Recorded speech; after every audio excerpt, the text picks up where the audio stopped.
Maharashtra unlimited मध्ये bulletin मध्ये आता सगळ्यात महत्त्वाची ब्रेकिंग बातमी ती म्हणजे मराठा उमेदवारांना ईडब्ल्यूएस मधून नियुक्ती देण्याच्या निर्णयावर उच्च न्यायालयाने शिक्कामोर्तब केलंय।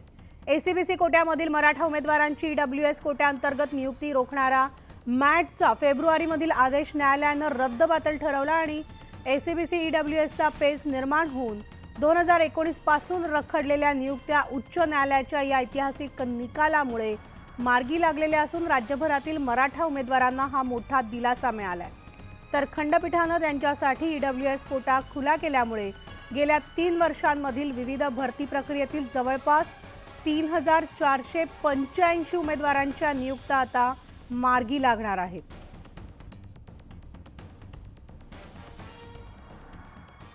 तर राज्यात सध्या मराठा आरक्षणाचा मुद्दा चांगलाच गाजतोय आणि मराठा आरक्षणासंदर्भात मनोज जरांगे पाटील यांनी सरकारला दिलेलं अल्टिमेटम हे आता 24 डिसेंबरला म्हणजे उद्याच संपणार आहे। त्यापूर्वी बीडमध्ये आज जरांगेंची इशारा सभा पार पडणार आहे। या सभेसाठी जय्यत तयारी करण्यात आली आहे। शहरात जागोजागी फ्लेक्स बॅनर्स लावण्यात आलेत आणि सभेला येणाऱ्या नागरिकांसाठी रुग्णवाहिका, नाश्ता आणि पाण्याची सोय करण्यात आली आहे।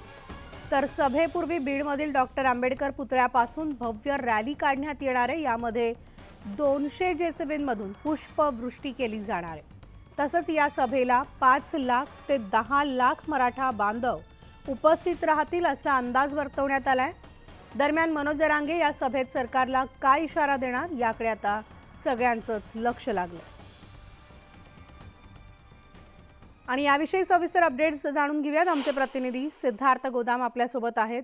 सिद्धार्थ, आज बीडमध्ये मनोज जरांगे पाटलांची या टप्प्यातली अखेरची सभा होतीये, इशारा सभा असं त्याला नाव सुद्धा देण्यात आलंय।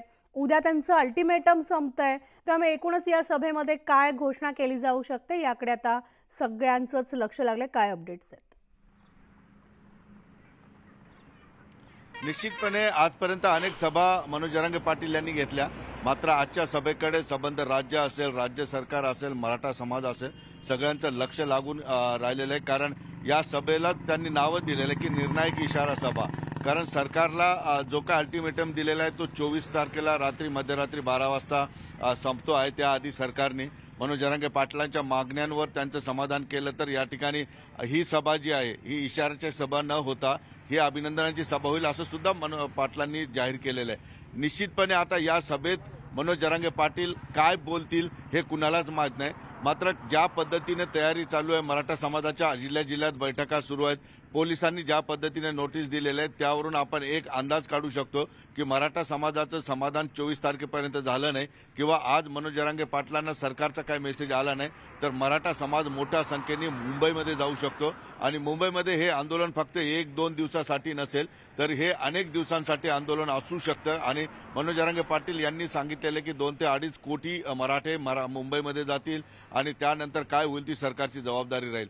हा एक अंदाज आहे, हा काही म्हणजे मनोज जरांगे पाटील यांनी जाहीर केलेला नाही आहे आणि मनोज जरांगे पाटील यांनी आज 23 तारखेच्या सभेमध्ये बीडमध्ये कुठलं जरी आंदोलन जाहीर केलं असलं तरी ते आताच लगेच सुरू होईल अशातली गोष्ट नाही आहे। कारण 24 तारखेपर्यंत सरकारचा वेळ आहे आणि 24 तारखेच्या नंतर लगेच 25ला आंदोलन होईल अशी सुद्धा या ठिकाणी अंदाज नाही आहे। कारण मनोज जरांगे पाटलांनी आज जर घोषणा केली आंदोलनाची आणि त्यानंतर कमीत कमी 5 ते 6 दिवसाचा त्यांना सगळ्या आंदोलनाची तयारी करण्यासाठीचा वेळ लागू शकतो।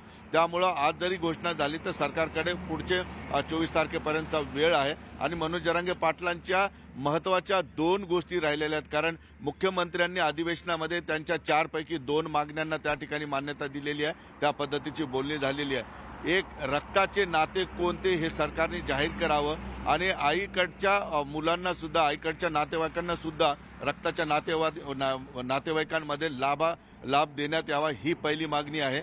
आणि दुसरी मागणी आहे की ज्या आंदोलनांमध्ये मराठा समाजाच्या बांधवांवर गुन्हे दाखल झालेले आहेत ते सरकारने विनाअट मागे घ्यावेत। अगदी बरोबर आहे। या 2 मागण्यांबाबत आता सरकार नेमकी काय भूमिका घेते हे सुद्धा पाहायचं आहे आणि विशेष करून आजच्या सभेमध्ये मनोज जरांगे पाटील काय बोलतायत याकडे सुद्धा आपलं लक्ष लागलंय। सगळे अपडेट्स तुमच्याकडनं घेत राहू सिद्धार्थ। तुर्तास धन्यवाद।